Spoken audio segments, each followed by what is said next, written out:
Good morning, everyone. My name is Katie Flaherty. I am really excited to be doing this webinar today. This is something that is very near and dear to my heart as I studied Greek archaeology in school. So we will go ahead and get started.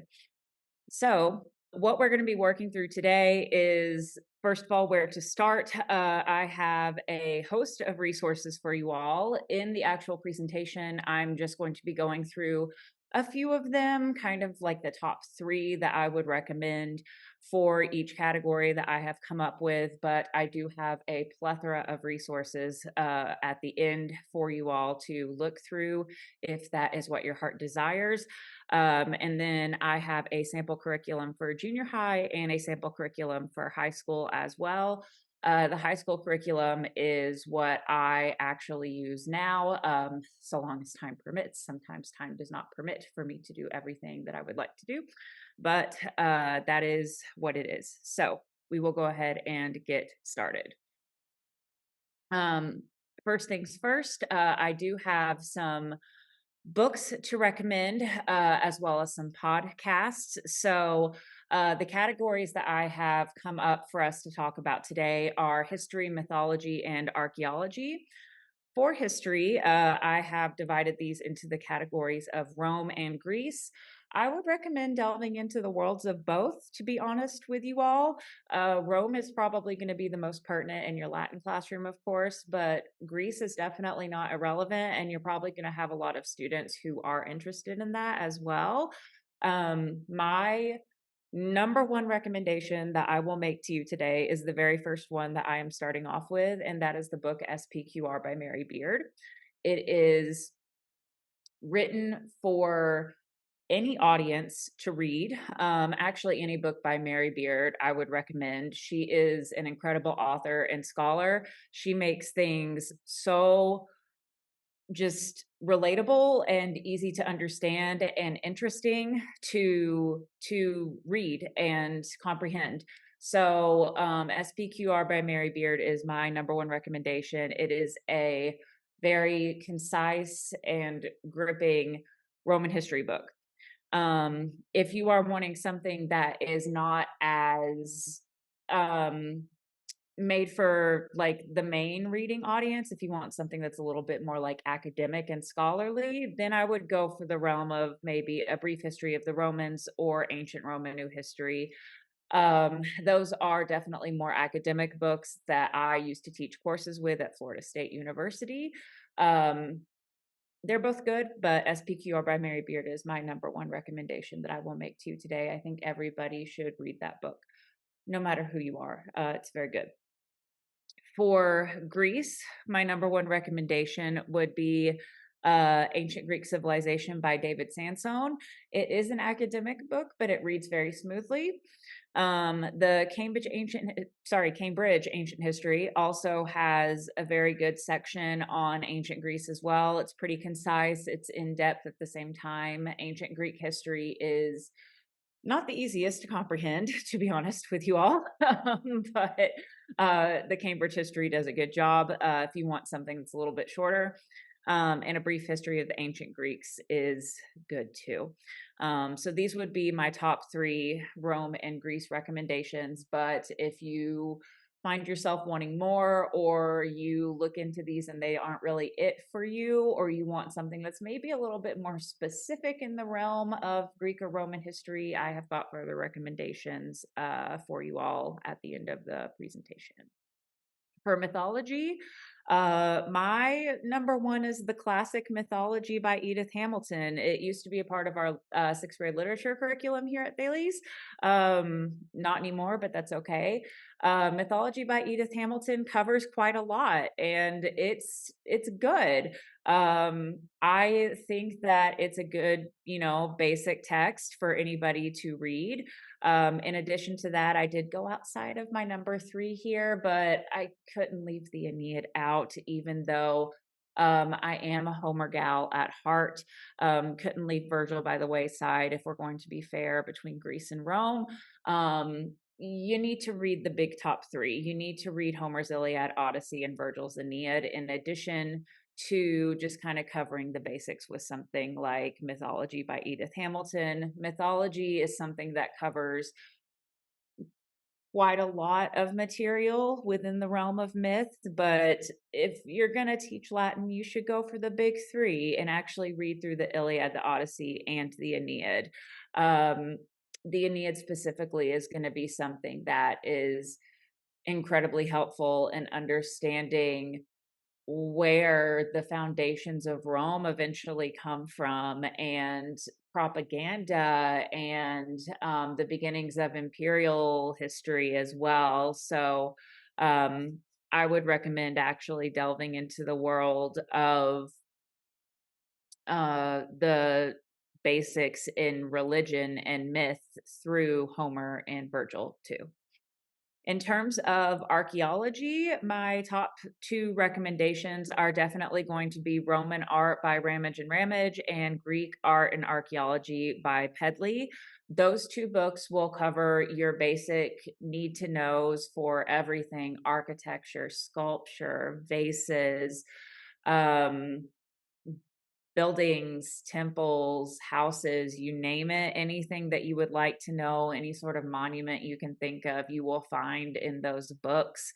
They are academic books, but you could use them almost like an encyclopedia or a reference book and go to them as needed. You can find them very easily online, on Amazon, or wherever books are sold. They will be excellent reference guides. They were my bread and butter and saving grace when I was getting my master's degree in archaeology.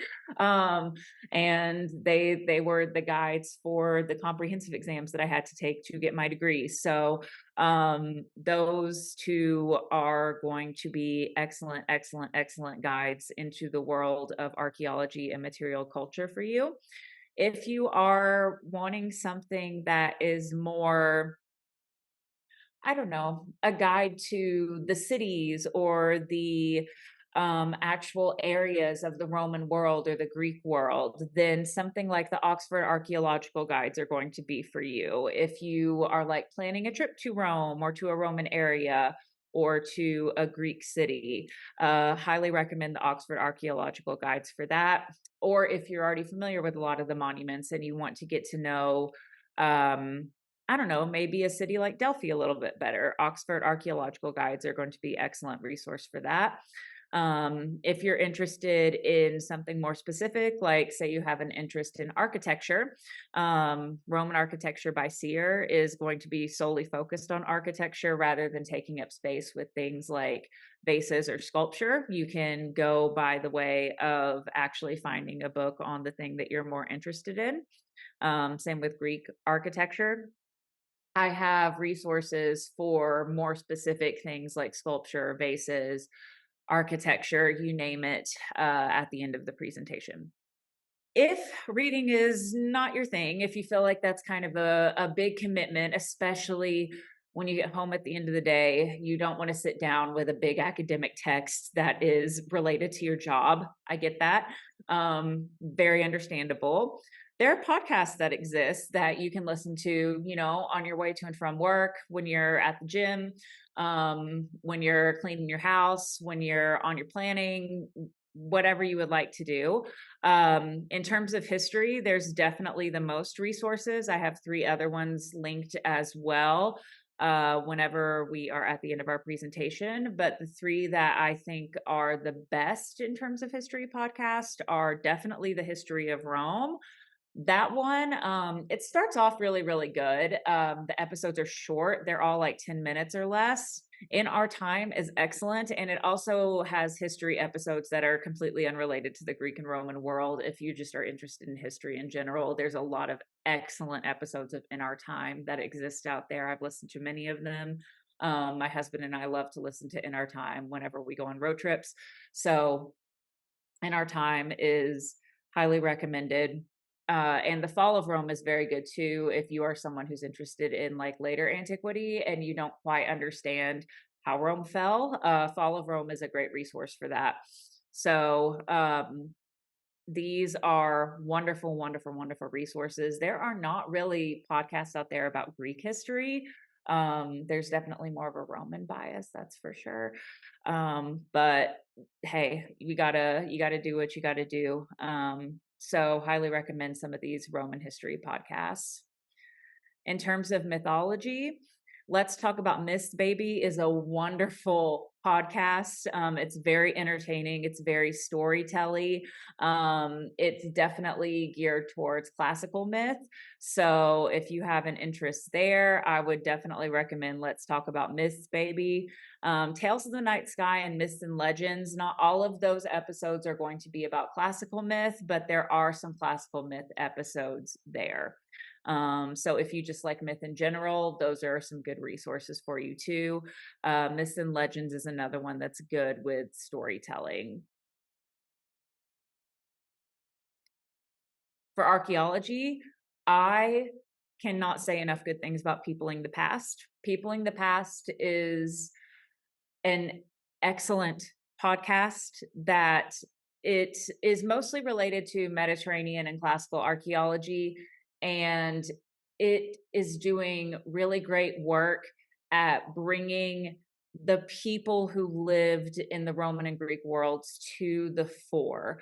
It is focusing on scholars who are maybe still in grad school or maybe who have just graduated from grad school and are doing work in the classical world right now that is super interesting and is focused on the people who lived in the Greek and Roman world. It's really, really fascinating. It's not going to give you basic information about the Greek and Roman world, that's for sure. It's definitely a little bit more detail oriented to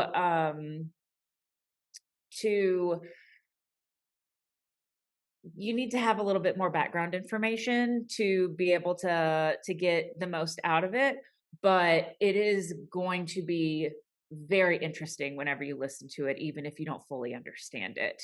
Ologies is another good one. Not every episode is about archaeology, that's for sure. I think maybe only 3 or 4 episodes are related to archaeology.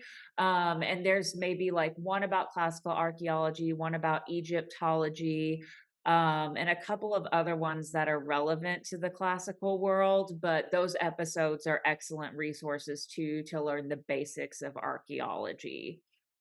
So, all of that being said, I think those are great places to start to get some background information, get yourself oriented with this huge world of material culture and the people that lived in the time period of the language that we're teaching before you sort of take on the task of trying to incorporate this more into your classes. In terms of actually incorporating this into your classes, I have taught every single grade here at Thales with Latin except for sixth. I have taught the 6th grade Latin curriculum and the 7th and 8th grade courses. I have done all of these different um, curricula except for the 6th grade. The 6th grade is what I would do if I taught 6th grade. So just to sort of qualify where I am getting this from.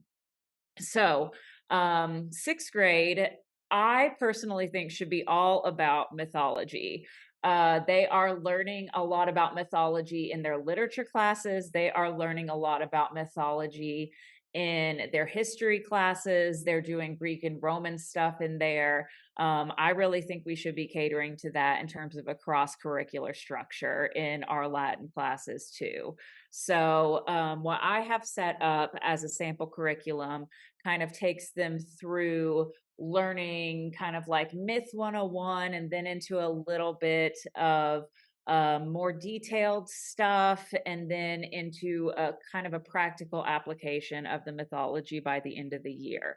So for quarter 1, I have them learning about the Olympians and like the 12 biggies over on Olympus, Mount Olympus. So The way that I would personally do this is I would have them setting up something like mythology trading cards with each other, or maybe creating a guess who game, doing a research project, doing some sort of Instagram project. Those are pretty popular now. And then I would end the quarter with a Socratic seminar on what is the purpose of the project that we did? Why did we do this? Why did we learn this? I am a big fan of doing Socratics that are sometimes not about an official text. They are about why we did something. I love doing those with my classes. I do them actually pretty frequently. And I think that they are incredibly useful at actually helping the kids to get something more out of whatever it is that we have been doing than giving them an additional text to look at. So that is what I would start off my year with. And then I would go into lesser gods and heroes, looking at people like Hercules or maybe Jason, or Theseus, and having them do an individual research project on them. And then I have a Socratic seminar called Ancient Heroes versus Modern Superheroes that I did. I did this one with seventh grade.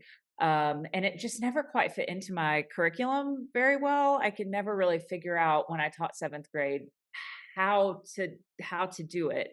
And I feel like that's because it just doesn't belong in seventh grade.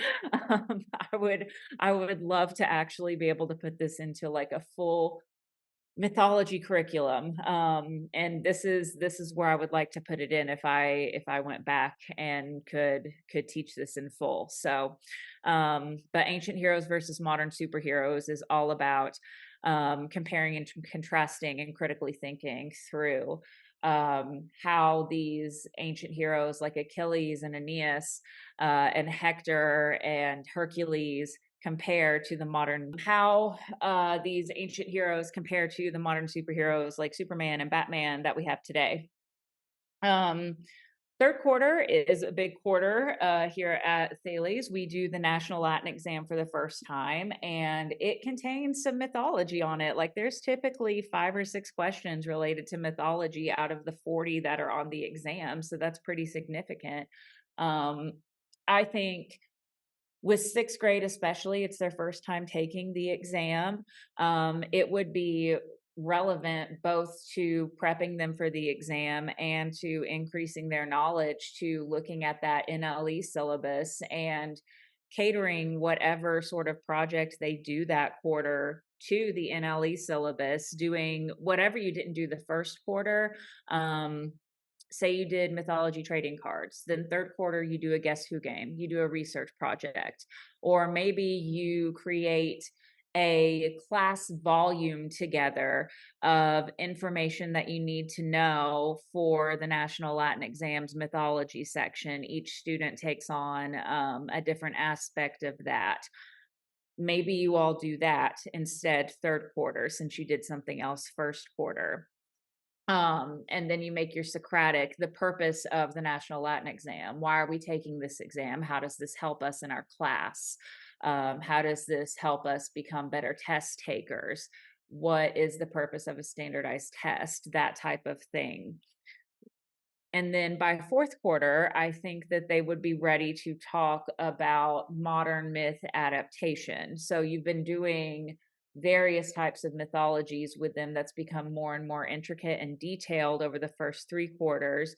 By fourth quarter, they're ready to take on the fact that we today still utilize these myths in various different ways. Do some sort of research project or an Instagram project with them about how we adapt myth. And then I have a Roman or Latin influence today project, or not project, sorry, Socratic seminar that would fit in very, very well at the end of the year, to talk about how we are influenced today still by the Romans. So that would be what I would do for my sixth grade curriculum. It's a lot of myth, but I think that they would have a lot of fun with it, and it would be an excellent cross curricular structure with our literature and history classes here. for 7th grade, I would move into history, art, and archaeology. I loved the 7th grade curriculum when I taught it. 8th grade was my favorite, but I did love 7th grade. Um, you get a little bit more and more detailed into things as you go throughout the year with them. It feels a little bit disjointed, but it works. So in quarter 1, I have to admit I am paying homage to a former coworker with this project, because I did not come up with it myself. I have adapted it.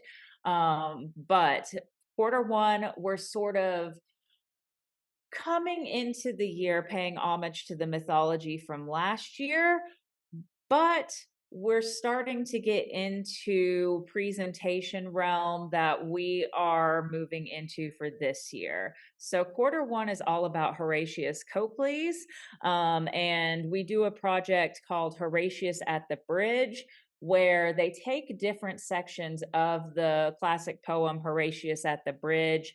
They analyze it, they critically think about it, and they present on it, talking about what they think it means, almost like an archaeological dig project where you're going through the different layers of the poem. We do a presentation on Horatius at the Bridge. They're analyzing, they're digging deep into the poem, and they have to present on what they think it means.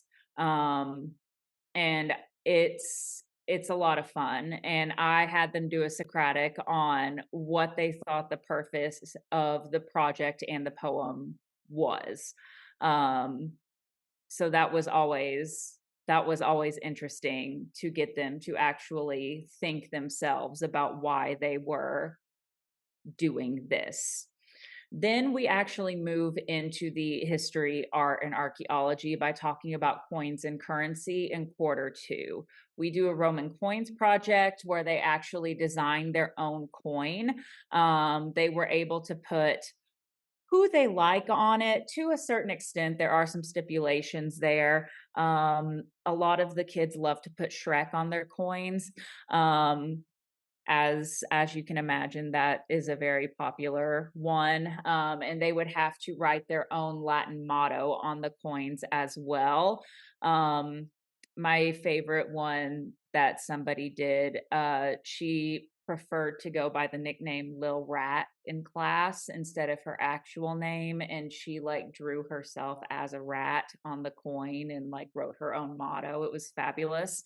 But we do a coins project, and then for a Socratic, we typically would talk about imperial imagery on coins, but you also could talk about the difference between Roman and American currency. That would be a very, very easy topic to do.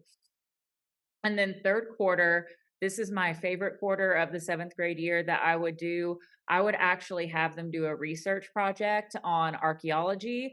I gave them a list of different monuments and sculptures and art to choose from, and they would each pick a different one and present on it in class. And then for a Socratic seminar, we would talk about the legacy of art and archaeology and the purpose of a particular artwork or site. And then throughout the quarter, I would present to them on different types of archaeology. Like we would talk about bathhouses and temples and circuses and all these different things, so that they would be prepared to sort of go into their research a little bit more knowledgeable.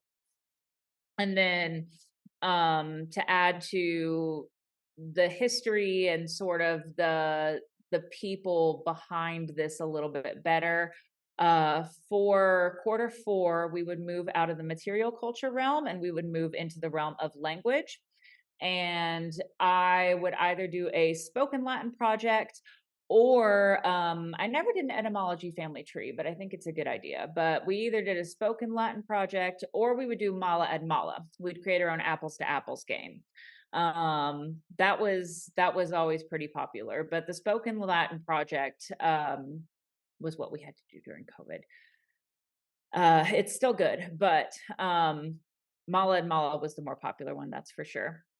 And then for a Socratic seminar, we talked about the influence of the Latin language on us today and how this language that people were speaking 2,000 years ago is still influencing our language that we are speaking today.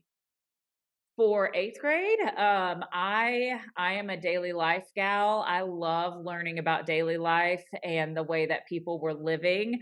Um, Whenever in history, this is the thing that I enjoy learning about the most personally.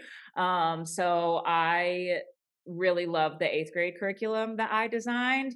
um, I would start off in quarter one by talking to them about philosophy, and we would talk about a different philosopher most weeks, not every week, but most weeks, leading up to the end of the quarter when we would do a Socratic seminar on a very annotated Socratic seminar on Marcus Aurelius's Meditations.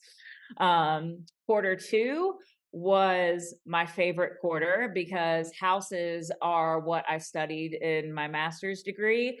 We would do a house project and we would do a Socratic seminar on how houses build people rather than how people build houses, meaning how people actually lived within these houses and how we can tell how people were living by not necessarily the objects that were left behind, but the dirt that was left behind. And we would actually go through and do a pretty deep Socratic on this one. This is not an easy Socratic to do with them. If this is a Socratic you're interested in, I would genuinely love to help you out with this one because the readings are tough. They are readings that I did in grad school, and they're not easy for the kids to read, but it's an excellent thoughtful Socratic to do with them. So if this is something you're interested in doing, would love to talk to you further about it to help you out on how to approach it. In quarter three, we would do like daily life of each week, and then we would do a daily life project where they would research things like weddings and funerals. And we would each week talk about athletes and religion, or we did daily life of a slave actually, which I felt was very important considering the content of their textbook, to make sure that they understood the difference in the actual daily life of a slave and the content of the daily life of an Ecce Romani slave, which is not necessarily accurate. So they would then do a daily life project, and we did a Socratic seminar on how Roman and American daily life differed, which that depends on what topics they did for their project, but it was a good seminar. And then we ended up also doing either spoken Latin project or Mala and Mala, and Latin language and influence today at the end of the year.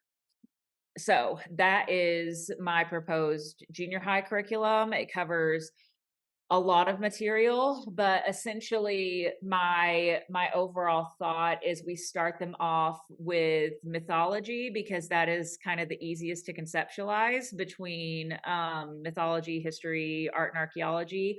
And then by seventh grade, we're kind of like easing them into the world of art and archaeology. They're very kind of like doing a general overview of art and archaeology by the end of seventh grade. And then by eighth grade, they're actually doing the intricate, detailed stuff of art and archaeology. That would be my thought process. Of course, you don't have to do anything I suggested, but the overall thought would be start them off in the realm of the general and move them into the detail. For high school, in ninth grade, the one thing I make sure to do if I do anything my ninth grade year is quarter one, we do a linguistics project. That is my favorite project to do with my freshmen. We do it on English linguistics to make sure that they understand dialect, and that there is no one English dialect, and that they understand the intricacies of the language that we speak today, because through that, it helps them to understand the intricacies of the language we are learning. I love the linguistics project. It always goes very, very well. They take it they take it seriously, and I make sure that they take it seriously. They get a very long speech about taking it seriously at the beginning of the year. But that is the one project I make sure to fit in, because I have never yet been able to fit in all 4 projects in the ninth grade year. But this is like the ideal ninth grade year. But linguistics project always happens. And then we will do a Socratic on the importance of studying linguistics and why it is necessary to do that. Ideally, in quarter 2, I would love to study epigraphy and do a primary source project where they create their own like epigraphic text with something from the Aeneid. I have yet to actually make this happen because of midterms, and it's their first midterms, but that would be my ideal quarter 2. I'm very good about quarter 3 and 4, but quarter 2 always gets me. So that would be my suggestion for quarter 2. It's my suggestion to myself as well. For quarter 3, we do a modern myth adaptation. This actually came out of, on our campus, we do, in our 3rd quarter, we do something called Faustival, where we have like a Socratic seminar day with our high schoolers, where we always have a theme coming from our Socratic standards. And one year, one of our themes was perseverance. And I put together a Socratic based on Hadestown the musical. And I have incorporated that into my ninth grade class every year since, because I loved the Socratic so much. And I think it really, really fits well at this point in the year with my ninth graders. It is their first year of high school. They are hitting that point in the year where they are almost, to the quarter where they take their finals. They are starting to struggle a little bit. We've just learned passive voice that they really, really need a pep talk about the importance of perseverance, in my opinion. So we actually go into modern myth adaptation and talk about Hadestown the musical, which is a modern adaptation of Orpheus and Eurydice. And we talk about the importance of perseverance through that in quarter 3.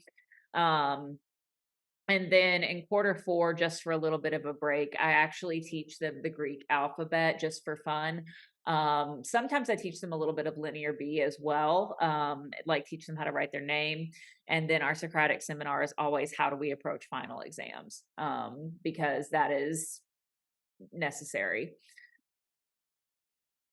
For 10th grade, I love the 10th grade curriculum. 10th grade is when we start reading primary sources here. So for quarter 1, we do philosophy, and we have a write your own philosophy project that we do, which is interesting. And they always are creative, that's for sure, but it's a lot of fun. And then I actually have revamped my meditation Socratic seminar to be appropriate for 10th grade. So that is what we do that quarter. I don't do anything quarter 2 for 10th grade. I have given up on that dream, to be honest with you.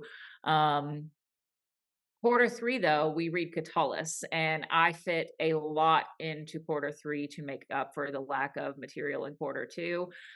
We do a Valentine's Day project for Catullus and Lesbia. At the end of the quarter, we do a little playlist project for Catullus and Lesbia. I also have them do like a free write activity where they listen to modern musical adaptations of Catullus poems that we have read over the course of the quarter. And I don't tell them what poem it is while they're listening to it.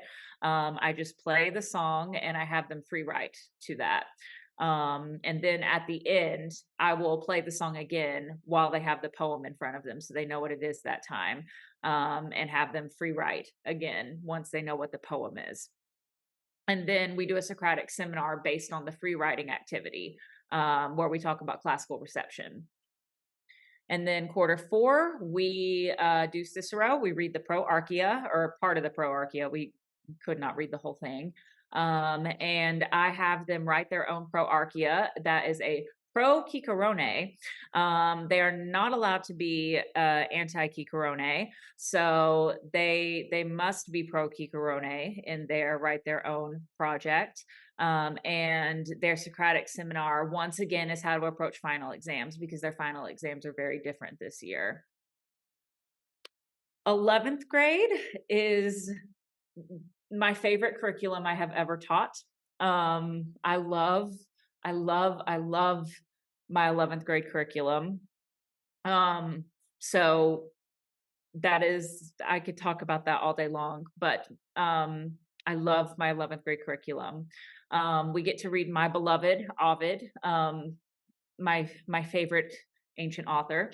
We do part of the Metamorphoses as well as part of the Herodes that quarter. We read the Flood, and we do a flood myth project with that, as well as a Socratic seminar on the first 200 lines of the Metamorphoses. Whenever we read the Herodes, we will do another Socratic seminar discussing, we read part of the letter between Dido and Aeneas, and we will discuss that letter in whole compared to Aeneid Book 4. I also have them look at the artwork of Apollo and Daphne by Bernini, and we talk about that. In quarter 2, we do Pliny the Younger. We read the Athenodorus ghost story, as well as his letter 616 for the Pompey letter, and we'll do a Socratic seminar on letter 616 versus 620. We also do a Socratic seminar to a Doctor Who episode, to the episode The Fires of Pompeii, and it goes very well. This is the first year actually I've had a student who had seen the episode before. I've never had a year where that's been the case. And he was so stoked. So I highly recommend, if you teach 11th grade and you do the Pompeii letter, consider showing them the Doctor Who episode and talking about it in comparison to the Pompeii letter, because they will pick up on the similarities and differences. Like, they all were talking about how a character was telling them to go away from the beach and everything. So it was very good. Quarter 3, we do a poetry survey, and we read 5 different authors. We read a little bit of Propertius, we read a little bit of Sulpicia, we read some Martial, we read some Virgil, and we read some Horace. We do another free write activity at the end of this quarter to modern musical adaptations of our quarter 3 poems, the same as we did with Catullus. But our Socratic seminar this time is talking about the Wilfred Owen poem Dulce et decorum est, the line from Horace, and it is a cross-curricular Socratic with 11th grade literature, because at this time on our campus, 11th grade literature is reading All Quiet on the Western Front. So they also, because they read All Quiet on the Western Front, the teacher who teaches 11th grade literature also wants to read Wilfred Owen's poem Dulce et decorum est with his class. So we both discussed, why not do a joint Socratic? We're doing this at the same time. That sounds like it would be useful, because not all 11th graders are taking Latin, but the ones that are, they're going to be reading this in 2 different classes, and it would just make sense for us to do this together. So to finish up the 11th grade curriculum, for quarter 4, we do St. Augustine and Caesar. With Caesar, I do that to start to prep them for AP senior year, because that is what we offer here for the seniors. And it helps make their transition a little bit easier in 12th grade. For 12th grade, to be honest, we don't have a lot of time to do things in the AP class, but I fit in those Socratic seminars when I can, to fit in for the English text that we have to read. That is the way that I kind of do it with AP. We have Socratic seminars for every single English book that we are responsible for reading, and then wherever we can, we have discussions about artwork, or there's even one section where we talk about intertextuality. So quarter one, we read through De Bello Gallico 1 and the Aeneid book 1.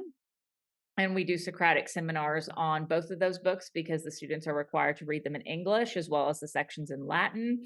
And we do a big introduction to the themes. Sometimes they might need a little bit of background history. So if we need to, we go back through the history of like Marius and Sulla. We'll go back through the history of the triumvirates, but that genuinely just depends on the year if the students feel comfortable with that period in history or not. And then we talk about Augustus, of course, and his propaganda. In quarter two, we read De Bello Gallico's book 6 and 4 and the Aeneid book 2. And we'll do a Socratic seminar on Aeneid book 2. And then we'll do a discussion. We always do a discussion on the artwork of Laocoon and his sons, because that is in Aeneid book 2. And then we discuss the scene of King Priam's death as compared to not King Priam, Pompey's death and Lucan's Bellum Civile. We do a little discussion of intertextuality with that as well in our Socratic. And then in quarter three, we will do De Bello Gallico book 5 and Aeneid book 4, and we'll do Socratic seminars on Aeneid 4 and De Bello Gallico 6 and 7, since that's what they're required to read in English.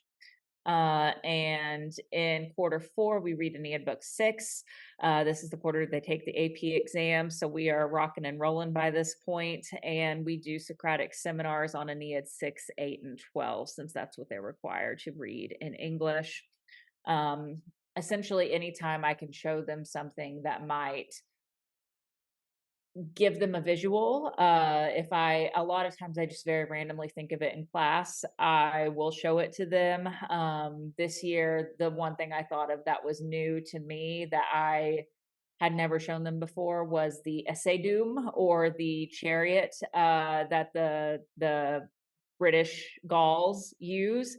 I was just sort of thinking about it, and I thought, I wonder if there is anything out there that has this. And turns out there are coins that have the essay doom on them. And then we watched a little video of somebody recreating it.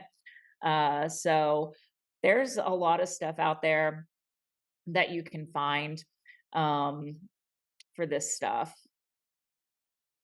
So if you would like further resources on the readings, on the podcast, if you wanted to take on any of these projects, most of them I have linked if I have done them. Some Socratics I have linked if I have done them. I have them linked here. So this is the mega spreadsheet I have made. I have 6th grade over to the left. I have 7th grade, 8th grade, 9th, 10th, and 11th, and 12th as well on this page. This and the slideshow are already linked in the Thales Latin materials drive, and I'm sure Winston will send them out if he hasn't already, if you don't have access to the drive. I do have a suggested reading list. It's separated by history, mythology, and archaeology, and then by Greece and Rome, and then primary sources under history as well. And then the suggested podcast list. So that is all that I have for you all. Katie, thank you so much for just sharing your expertise with our faculty and with the guests here at Thales Press. We can't thank you enough for your time. Thank you. And thank you all so much. Again, feel free to reach out to us if we can be of any help to you all. For Thales Press, I'm Winston Brady. And until next time, stay classy and stay classical.